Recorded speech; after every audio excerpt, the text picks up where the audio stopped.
sir. Thank you. Thank you, Madam Chairman, Secretary, Dr. Rick, and members. Thank you for having us here tonight. The board tries to come every couple of years to give you an update of what's going on at the hospital, and I bring you very good news tonight. I don't think that the hospital has ever been better off financially or staff, treating more disease and there for the community than it's ever been.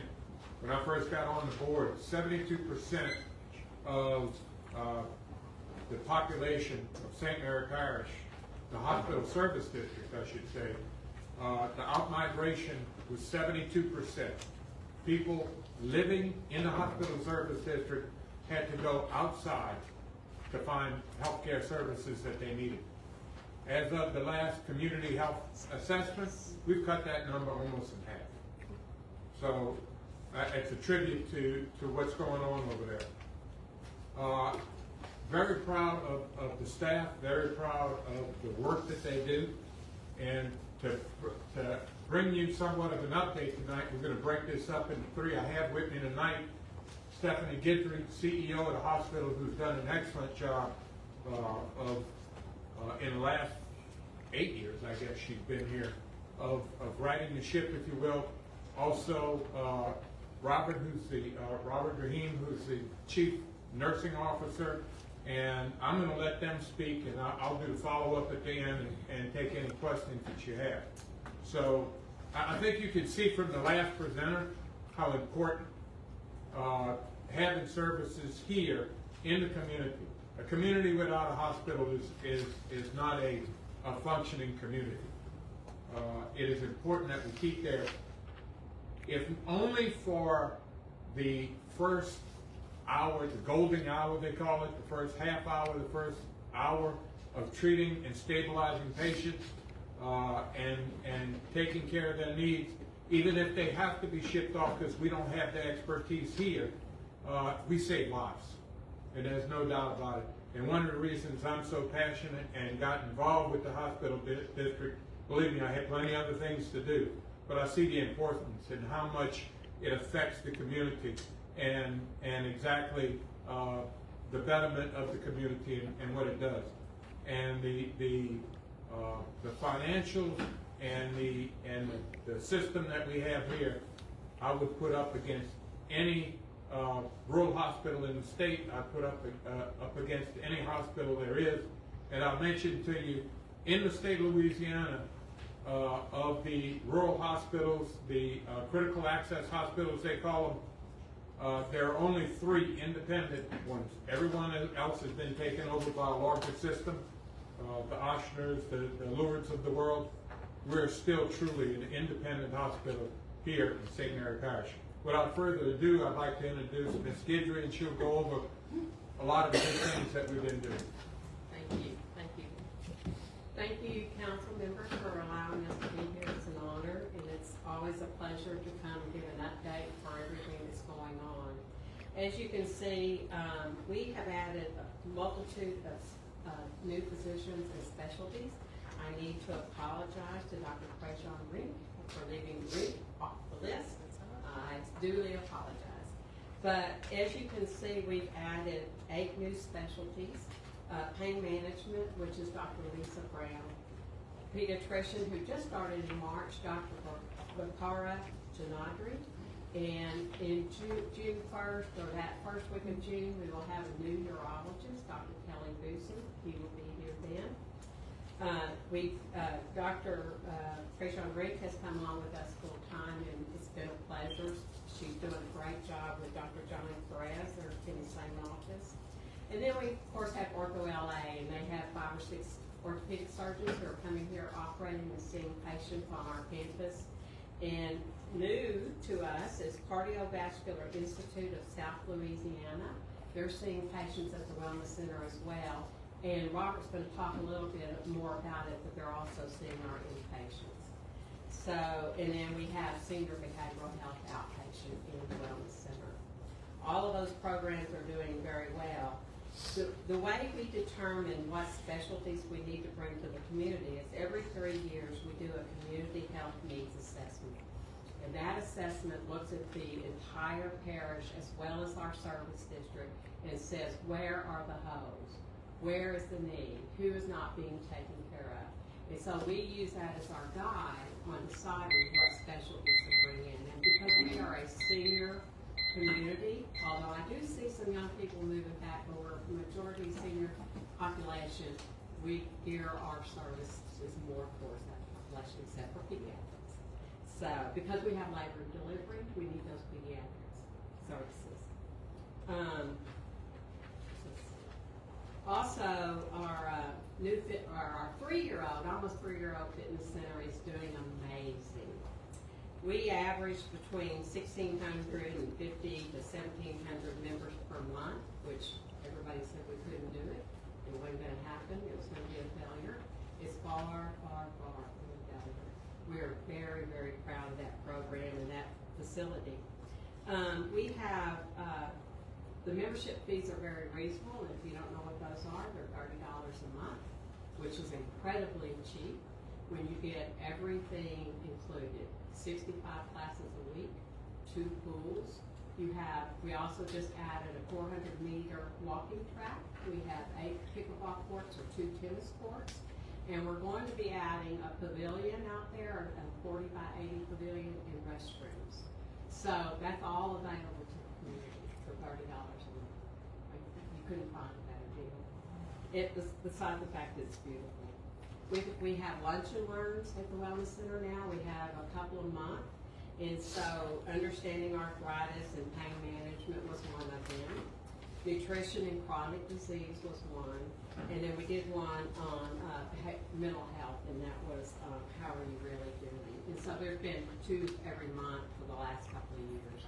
And they are very well attended. We usually have 60, 70, 80 people who attend those. And we provide lunch when that happens.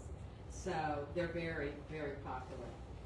We have runs, 5Ks. We've supported all the Harvest Moon and the Bear Festival on and then monthly they have a ruck club who go all over the parish and outside the parish and do a ruck once a month.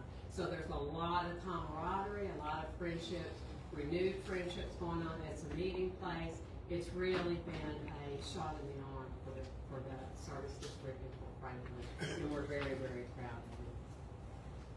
Now I'm going to let Robert come up, and he's going to talk a little bit about the teleservices that we have are offered in the hospital. Thank you all for having us. Thank you, Council. And I just want to echo what Brett and Stephanie was saying. When it comes down to us being a rural hospital and not having all those specialties, and when we look at what our hospital and our community needs, we looked at from our emergency department, those patients that was coming in that we were getting transferred out. One of our highest ones was cardiology. Our cardiovascular patients were coming into the ER, getting transferred out, and we wanted to ensure that we was able to keep them in our community. So we partnered with CIS, Cardiovascular Institute of the South, to do telemedicine at our hospital. That way we can keep those patients that have CHF, CAD, hypertension. We can now keep those patients in our community, in our hospital, and provide care for them. We don't have an interventionist, so we do transfer those out that are actually truly having a heart attack. But for those that are not, we're able to keep in our hospital. So our telecardiology program is working very well. Our second highest transfer out is renal disease, kidney disease.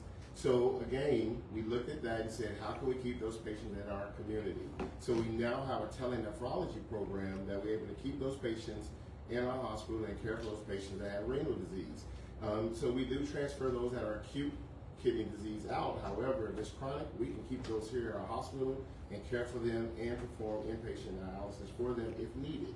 Dr. Abraham spearheads that, and she does a very good job with communicating with our hospitalists, Dr. McPherson and Dr.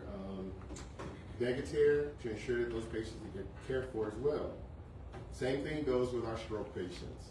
We looked at that and said, hey, how do we get the interventions timely to ensure that we can see if the patient's having a stroke and what we can do.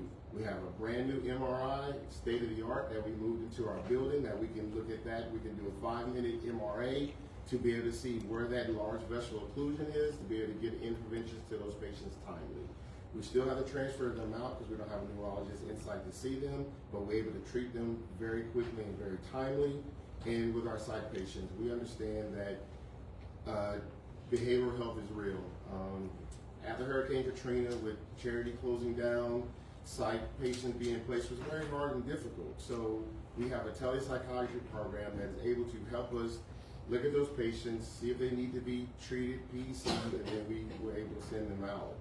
We're actually doing a very, very good job of caring for those patients. In addition to Dr. Perez and Dr. Prejean, we're going to be applying for our Bariatric Center of Excellence, which is shows how the great care that we're providing surgically for our patients. And we were actually recognized in Becker's of our low infection rate as far as how we care for patients that have infectious diseases as well. And with our fitness center and all the great numbers that Stephanie provided, we're going to be looking for our fitness certification as well. So we're doing a great job to ensure that our community is being cared for as far as wellness across the board. And so with that, I'll now turn it over to Mr. Brett. Thank you, guys. Thank you. So I'd like to recap some of the construction that we've done at the hospital. You've all been to and toured the Wellness Center, beautiful facility, a real asset to the community. But beside that, we've also remodeled the patient access to make it more consumer friendly. The little window's not there anymore. It's open. It's becoming a modern hospital as far as patient access. Add 2 new waiting rooms for the surgery, lab, and radiology.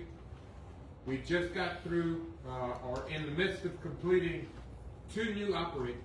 We previously had 2 when the hospital was built. We added 2. We've got 1 certified. We're fixing to certify the other one. That construction project, along with the building out to put the MRI, the new MRI in, state of the art, better than anyone around, has cost us right at $12 million. So when you add the $23 million and the 12, between state and federal funds in St. Mary Parish, we've added $34 million worth of new construction without borrowing a penny. All on capital outlay or Fed fund matching. No one else around here has done anything close to that. Future construction, remodeled Dr. Perez and Prejean's office to provide more exam rooms because they are so busy. I mean, we built 2 new operating rooms and are trying to attract new docs to come in. We're trying to get as full a service as we can possibly get in the operating rooms. Remodel lab and physical therapy in the hospital. Build new physician offices across the street next to the church, because we're running out of room. We're actively recruiting now 4 new physicians and probably going to get at least 3 or 4, if not all 4 of them.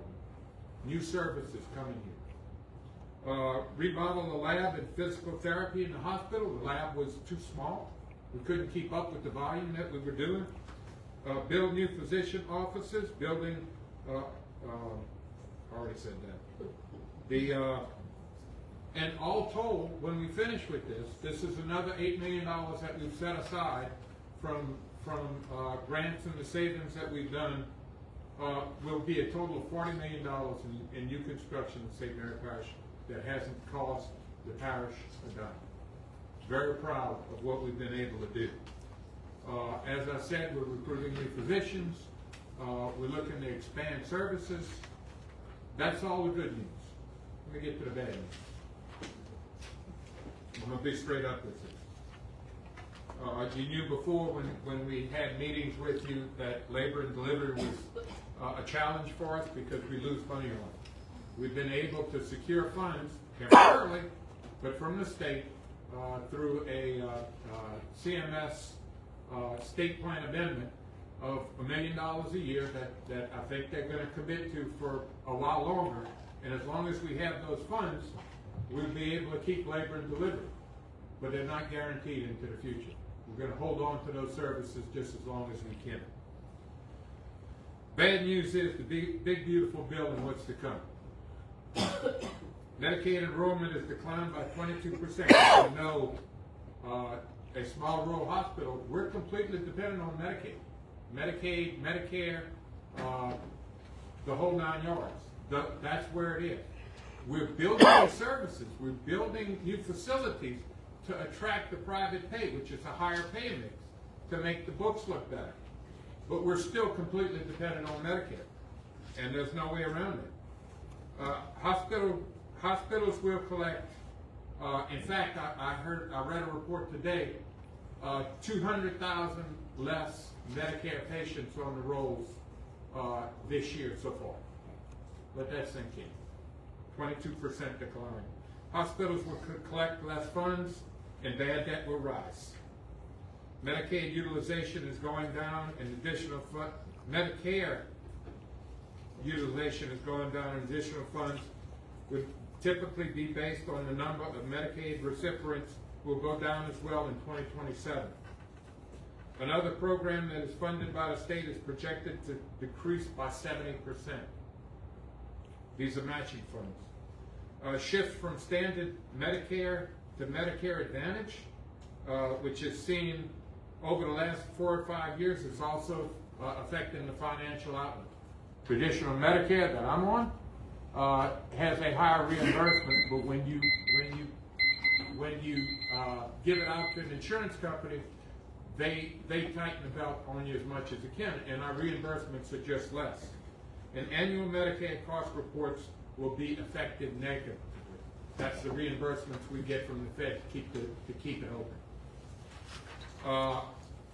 The board has tasked management with looking at all the specialties. We're trying to gather as many as we can, analyze them, and see what the cost is. But at some point in time, guys, we're going to have to keep the doors open.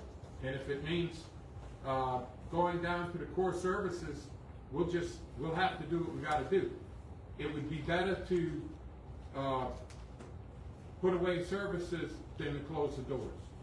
We're committed to doing everything we can to make it viable and financially secure, but there are real challenges coming up in the future. And I'll mention one more challenge before I close. Ms. Guidry behind me has given us notice that in April of next year she will be retired. So finding a new CEO, we've hired a firm who's familiar with doing this, and we're doing a nationwide search for a replacement for the CEO. We will take nothing less than the quality that we have now. So it's going to be a challenge. The board in the next couple of years is going to have that challenge of replacing her and make sure that the hospital is on a good, even keel. And I don't mean to sound pessimistic, because I really believe the future of the hospital is good. We are the strongest rural hospital financially, because I get to see the books on all of them, particularly the critical access ones. We are one of the strongest in the state, if not the strongest. But that doesn't mean all the rest of them won't close, and they'll be gunning for us too. We're committed to this board has done a great job, and we're committed to keep as many services and serve the parish as well as we can. That being said, the team we have with the new chief nursing officer and the team that he's put together, I don't think you're going to find a better emergency room. The critical access that's needed is just superior to most anything around here. And we're really blessed to have such a gem in our community. With that, I'll be happy to take any questions or any questions for the staff that they have here. I know you have a long agenda tonight, and I don't want to belabor things, but happy to answer any questions that you may have. Reverend Matthews. Thank you, Madam Chair. Thank you, Senator Allen, for that report, and to the rest of the team, Stephanie and Sabata. This is vital information that needs to get out to our community. And so I would encourage this type of dialogue maybe once a quarter, particularly as we approach some of these challenging times that you described, that I'm sure most people are anticipating based on what's happened in our country over the last several years. But considering that, I am interested in hearing your perspectives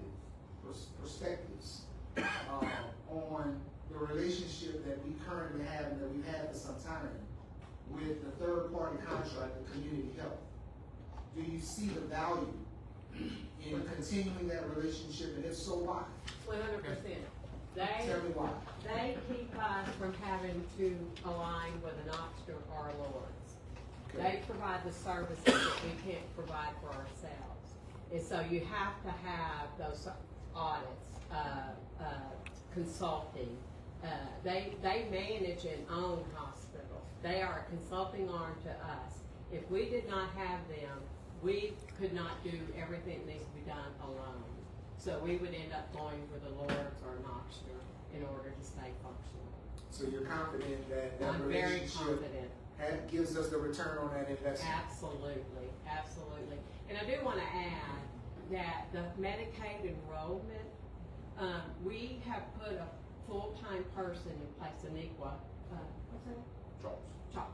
And she does nothing but work with people to make sure they stay on Medicaid, that they're up to date on their documents and their forms.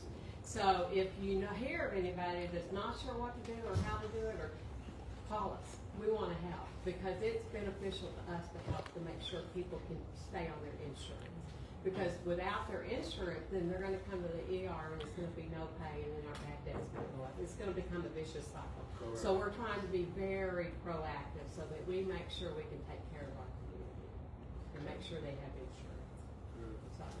So yes, Reverend Matthew, CHC is the best, and they've done a lot for us, and they continue to do a lot for us. So then it allows us to stay independent. Well, I appreciate you sharing that. Sure, absolutely. It's a common question that I'm asked by people in the community. So, Yeah, well, and, people wouldn't know what CHC does because they're not in the hospital, they're not, Right. but Robert, is a part of the chief nursing officer group through CHC. They do weekly, sometimes or monthly meetings. That's how he keeps up on what's coming down the pike in nursing and state and government and federal. I mean, there's no way we could know all this. We And that's have why to I have wanted- somebody help us. That's why I wanted to engage this particular topic, because people need to know that. They need to hear Yes. why that relationship is vital, what are the services that they're bringing to our hospital, and how we benefit from those. Right. And what the alternative options would be if we didn't have them. Right. So thank you for sharing that. You're very welcome. Thank you for the question. Yes, ma'am. Anyone else? CHC has been a good partner with us. In fact, that's who we contracted with to do the search for a new CEO. Okay. And they are bringing their reaches all the way through the South. So when I say it's a nationwide search, it really is going on the boards, and we're getting applicants that we wouldn't know how to start. We wouldn't know where to begin to do that. We have to hire somebody, and they've been the best partner. I want to thank y'all again for your time and attention. We're very proud of what we do. We think we have a jewel in this community, and we really appreciate the support of the council. We appreciate what you do. Thank you, sir. Thank you.